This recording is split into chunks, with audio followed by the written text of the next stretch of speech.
nens el que es treballa és que vinguin a jugar, que coneguin bé l'entorn on estan, les normes que han de seguir, que coneguin bé el joguet que tenen en aquells moments, que evidentment és una màquina, un motor, i ells han d'entendre que té uns riscos, però ho han d'agafar com un joc, ha de ser sempre un joc. I el primer que se'ls ensenya és com anar, moltes vegades inclús se'ls limita el jet perquè no corri com el d'un adult, i bàsicament se'ls ensenya primer el funcionament, després ja s'entra en caràcters tècnics, però la veritat és que amb els nanos és superfàcil perquè són una esponja i com que és un esport que els atrau ho aprenen en seguida.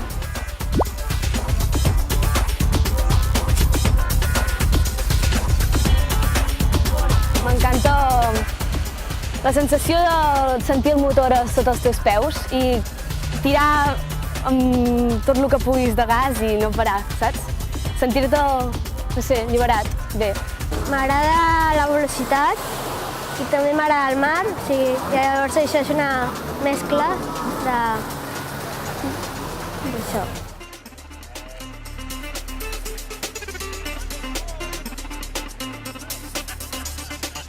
Bueno, com tots els esports, aporta disciplina, aporta la capacitat de sacrifici i esforç i aporta uns valors que són essencials després en qualsevol aspecte de la vida.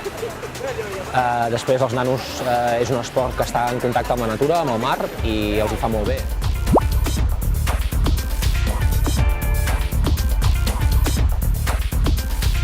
El més difícil, doncs la resistència, aguantar tota la màniga.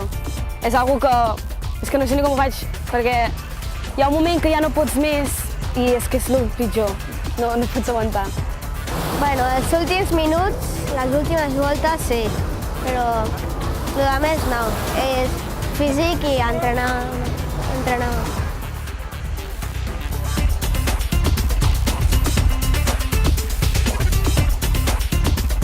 A nivell físic, amb el tema del jet, és molt exigent físicament, tot el que és, sobretot al començament, quan no es té gaire pràctica i no es té massa costum, castiga molt el que és lumbars, tot el que és trapecis, braços, tríceps, tot el que és el tronc superior. Després, quan ja es va de pressa, castiga molt també cames, perquè quan ja se'n sap, es claven bastant els peus per poder fer força i clavar els cantos.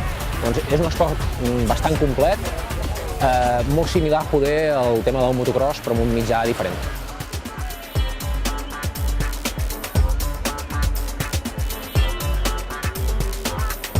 Jo em sento una mica sola amb tants d'homes i m'agradaria que hi haguessin més noies. Petites o grans, el que sigui, però jo us he dit que és molt gratificant i els hi pot arribar a agradar molt, el moment d'estar sobre el jet i així. I més una noia agafa molta pràctica ràpid. Això jo els animo. Se'm fa una mica raro, però a la vegada és divertit, perquè saber que he guanyat amb gent que és més gran que jo, doncs, no sé, fico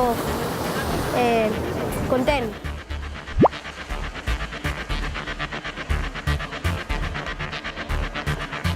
Ells tenen una motivació extra, perquè a part dels estudis i el que han de fer la vida quotidiana, home, tindre aquest objectiu de que s'ha d'entrenar, s'han de cuidar una mica. Tot el dia estàs pensant-hi. Clar, llavors hi ha curses que hem d'anar a tal lloc, ja és un al·licient maco, no? Ell li aporta tot. Molta confiança, molta estabilitat, li va molt bé pels estudis, vull dir, és molt responsable, és un nen molt responsable.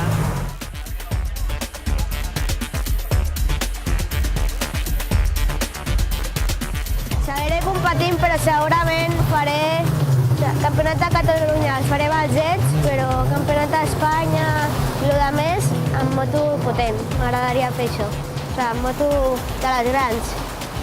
Sí, si puc i me deixen, sí, m'agrada molt, és molt gratificant. Jo seguiria sempre que pogués. És un moment que m'agrada molt.